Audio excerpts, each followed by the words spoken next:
Welcome back to Fit and Well with FWA. Hey there, Andrea Anderson. And if you are listening to this, I'm so excited to have our weekly chat. And if you are watching on YouTube, we'd love it if you could take a moment and subscribe to the YouTube channel. If you're listening to this on your favorite podcast station, give us a rating. We love to see a 5-star rating, of course, definitely helps us out. And I just love getting your feedback as well. I love chatting with you, and I love being able to answer questions that are really meaningful to you. This week, I want to talk about the best advice I have ever gotten. That's a big deal, right? In my 37 years on this planet, this is some of the best advice I've ever gotten. Now, sidebar, I'm going to talk about in the context of the fitness and wellness world. I do have one little piece of information, one piece of advice that I got in my professional world, my other professional world, right? I kind of straddle between two different worlds. I work professionally in education and also in the fitness sphere. And I have some crossover between those two. But it's crazy that for the most part, people know me from one of those worlds or the other. And it's always fascinating to see somebody from the fitness world interacting with me in the education world, because they're like, why are you doing a class? What's happening here? Super, super funny. Love that. From my educational professional world, so I used to work in college admissions and college admission marketing. And I had a number of great mentors in that area, some of whom I still connect with today in that professional capacity or for other reasons. One of the best things that I got from one of my bosses at the time, instead of constraining yourself to at the time it was the admissions marketing budget, instead of looking at that figure and figuring out what we could do inside it, this person indicated to me, hey, write down your top 5 things that if you had no time constraints, no budget constraints, and you had all the experience that you needed in the world, 5 things that you would want to happen, or 5 things that you would want to spend your time on. And that ended up resulting in some of the best campaigns we ever ran. So I love that idea of just thinking outside the box, or not thinking of the work in such a constraint. So that's probably the best educational, professional world advice I've ever gotten, was just sort of write that list down, regardless of what your budget was, regardless of how much time or expertise or what it was that you already know. Regardless of all of that stuff, come up with what you would like to do or how you would like to spend your time. Oh, amazing. That was such good advice at the time. And I still use that today. I still use all that today. But from this wellness world, the fitness and wellness sphere, the best advice that I've gotten, I just heard an update to it like a week ago, which is why it's on my mind and why I want to share it with you. If you have been with me since the days of Chestertown Fit for Life, you've heard this advice before. And I just want to take a minute and shout you out, because I still get some call outs and information from people that were part of the original Chestertown Fit for Life when I started that blog in 2009, I want to say, 2009. Back in the day, I started this blog on Blogger that was all about local living and my journey through understanding local food and how to nourish my body. In that time frame from that 2009 Blogspot, I think it was called Blogspot. Was it called Blogspot? You'll have to tell me if that's what it was called. I went through a myriad of things. I did a whole unlearning of what I knew about food and nutrition and the fitness world and everything. And I dabbled in, I was vegetarian for a couple of years. I tried all kinds of recipes, nourishing pathways, amazing. So I did talk about this advice way back when on that blog. So this may not be fresh, and it's very possible you've heard this advice as well, but it's something that sticks with me. 3 things for your overall wellness or for your life. So there are 3 things that you should aim to have. And sometimes you'll hear this as 3 hobbies you should aim to have. One that makes you money. So one hobby or one thing or one area that you focus on that makes you money. One that keeps you fit or keeps you in shape. So 3 hobbies total. One that makes you money, one that keeps you in shape, and one that keeps you creative. Sometimes you might have something that spans 2 of those or all 3 of those, but the ideal is that you have those 3 separate things in your life. One that makes you money, one that keeps you in shape, and one that boosts or encourages your creativity. And honestly, my times that I felt the most fulfilled, the most productive, I've had 3 different things that I was working on, and they hit each of those 3 different areas. So I have shared that information, that advice before. Still the coolest advice I think I have gotten in the fitness and wellness world, and it really gives you purpose as well. And I think that advice for those 3 hobbies is what kept me moving in the fitness profession. It is so easy. And if you are an aspiring or budding fitness professional, let me tell you, it is so easy to get discouraged. And truthfully, this could be for anything new that you're trying. I got into fitness as a necessity. It was something that I had to do something. My physical, my mental, everything, I needed something to look forward to. So that's why I got into fitness. And I got into teaching fitness because my instructor was moving away, and there was no way I was going to be okay with not having my fitness classes. So I was like, okay, I guess I need to teach them. So that's what got me to start in the fitness profession. But over time, I realized this could be a side hustle. This could be a second job, another gig, because I saw that there were opportunities to make money off of it. And I was feeling good, like it was a win-win-win. But there are definitely ebbs and flows in the fitness profession. I don't know very many people that could do it completely, like that's the only source of income that you have. The fitness professionals I know who do it full time have a spouse or a second source of income from something else. It's not, for whatever reason, it's super necessary, but it is not something yet that our society has decided is an actual full-time job. So it's very easy, I think, to get discouraged as a fitness professional. Like, you're putting out all this energy and time, and most gyms will pay very little for your expertise. So it's very discouraging. But this advice of the 3 hobbies to have kept me going, because it did make me a little bit of side money. There are definitely years, I'm still figuring this out, where I would break even. I would invest just as much as I made into learning more, discovering more, traveling, so that I could go to fitness conferences. So I would just sort of reinvest whatever funding I made back into myself and into the business. So then I was like, okay, well, this is keeping me sane and healthy and in shape. So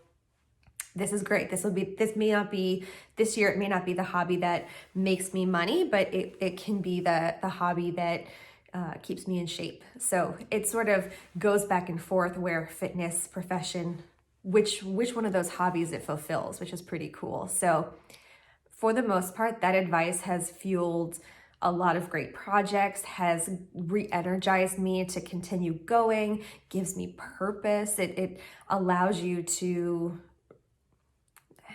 focus a little bit on yourself as well, which I think you need to do. I don't think it's selfish at all. So that was the best advice I'd ever gotten. So 3 things, 3 hobbies, 1 to make you money, 1 to keep you in shape, and 1 to get the creative juices flowing. But about a week ago, I heard an updated version of this advice, and it goes off of those 3 hobbies, but it focuses specifically on wellness. So 3 things to optimize your wellness. I love 3, okay? 3 is so powerful.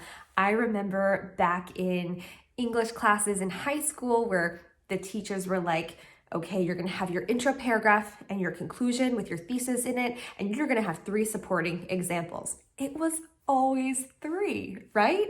Isn't it always 3? 3 feels right. 5 is like too many. 3 feels like you can grasp this.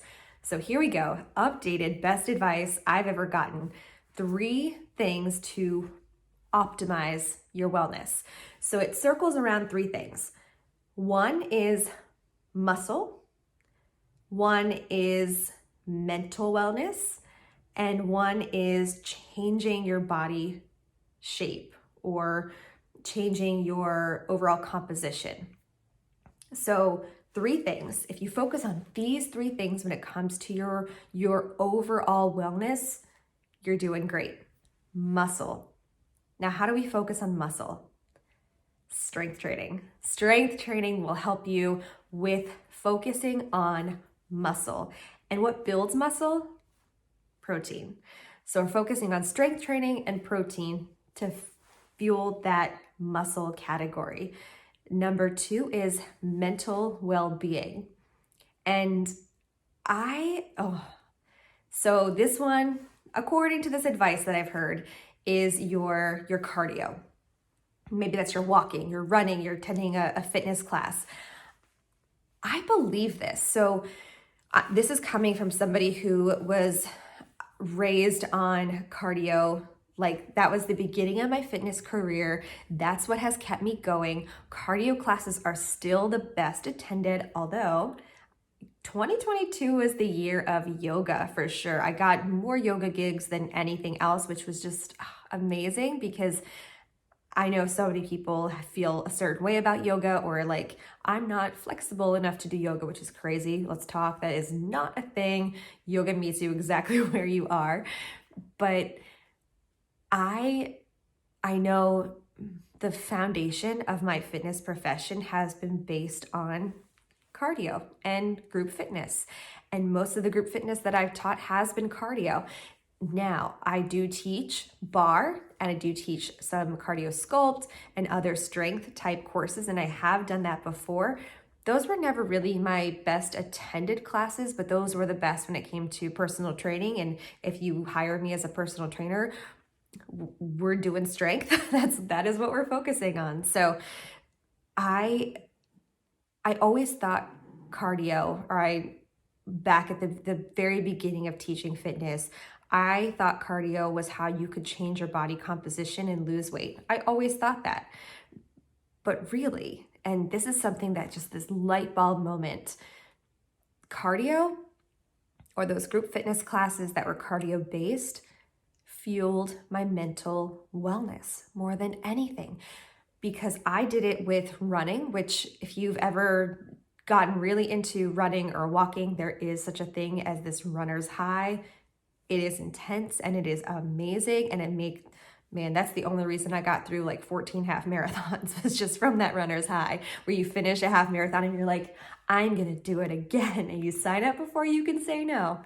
So I thought that cardio was there to help me lose weight or change my body composition, but in reality, cardio kept my overall wellness and my mental well-being in check. And some of that came from the community of people that I got to engage with in group fitness or through the running space. Shout out to all of my Zuma ambassadors. Oh my gosh, Zuma ambassadors. Do you remember all the way back in like 2012, 2013? Oh, those are some of like the best times. But It really does. And I think that's why my cardio classes are so successful, because it is fueling and feeding this mental well-being. You don't ever leave a cardio group fitness class like, I wish I hadn't done that. You leave like, I'm so glad I'm here. My headache went away. I'm no longer feeling grouchy. I feel on top of the world. So 100%, that was such a light bulb click, a light bulb turn on when I heard that out loud from somebody else. So heard it and read it.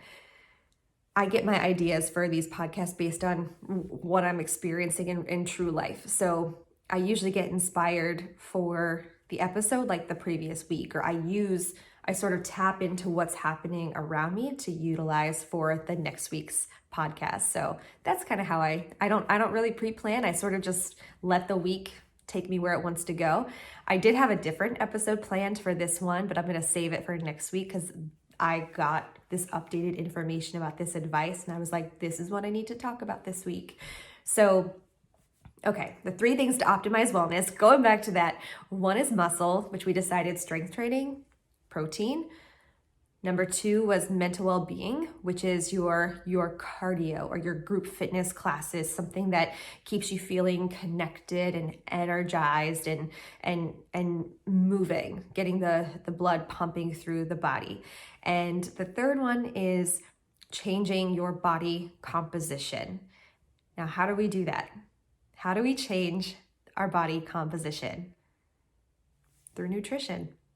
So again, when I first started fitness, and probably for several years, I genuinely thought I could change my body composition through a ton of cardio. And it worked for a little while because it was something that I went from not moving to moving all the time. And honestly, it probably put me in such a good mood that I chose better food options, and I chose things that were fueling my body versus just heavy processed things and sugar to keep me awake. And all of the cardio was energizing me, so I didn't need to reach for sugar and all of those different snacks that keep you awake. And yeah, nutrition is how you change your body composition. So if you are looking to build muscle, you focus on what you're putting inside your body. If you're looking to, change the shape of something, you focus on what you put inside your body. Mind blow when I heard these 3 things. So the power of 3, man, the power of 3. So those original 3 things for 3 hobbies that you should have. 1 to make you money, 1 to keep you in shape, and 1 to keep you creative. And 3 things to optimize your overall wellness. 1 is muscle. So keeping muscle, not necessarily, building muscle. And as you get older, and as I'm experiencing now, getting into my later 30s, keeping the muscle that you have built. It's like, it breaks down. Just FYI, it breaks down. So you have to do things to keep it going. And the 3rd one is changing your body composition, which is all through what you put inside your body or your nutrition. Sidebar, I am so glad that the fitness industry and other industries are referring to it as nutrition and not as diet, because using the word diet is confusing. Your overall diet is just what you eat. It's just what you eat. But our culture has turned it into what you're not eating or what you're restricting. So I'm glad that we are using the word nutrition. Nutrition, what you're putting inside your body. So those are the 3 things. If you're looking to optimize your overall well-being or your health, you want to focus on muscle, you want to focus on your mental well-being, and you want to focus on your what you're putting inside your body. Those are the 3 things. And it can seem overwhelming, I think, to make all of those changes at one time. So my best advice from there is to focus on one thing at a time. Focus on one thing. Maybe you start drinking more water.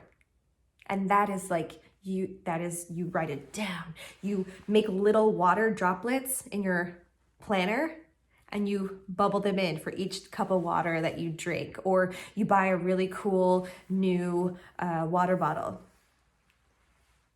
or you use a straw. For whatever reason, using a straw, I will drink all the water in the world. That is what helps me get my cups of water every day. Just a straw, crazy, right? Or a cute cup. It's amazing what that will do. But if you're looking to make a change, just one thing at a time, I promise. If you try to change 3 or 4, it's going to lead to immediate failure, and you're going to feel down about it, and then you're just not going to want to make any kind of change. So just try one of those 3 things. Focus on muscle, focus on strength training, or maybe you focus on community and you start going to group fitness, or you focus on whatever other cardio. Just just start walking every day or every other day or 3 times a week, and build from there.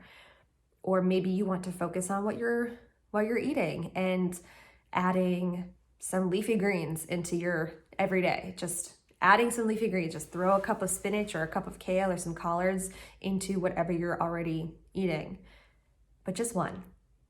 Okay, let's focus on one thing at a time, because once we master that one thing, then we can go back and add something else. Let it become part of your daily routine or part of your habit before you try to change other things. So that's it. That's the best advice I feel like I've ever heard when it comes to your overall wellness and well-being. And I encourage you to make it advice that you take. And I know I will definitely be revisiting that refreshed 3 ways to optimize your well-being often.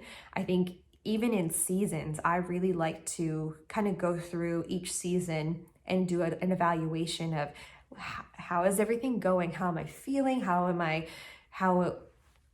overall?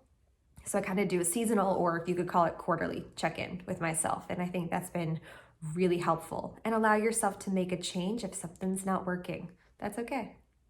So there we have it. Best advice I've ever gotten. I love sharing that with you. I would love to hear the best advice that you've gotten. So feel free to send me a message or a DM and let me know the best advice that you have ever heard. And I will catch you next time. Bye.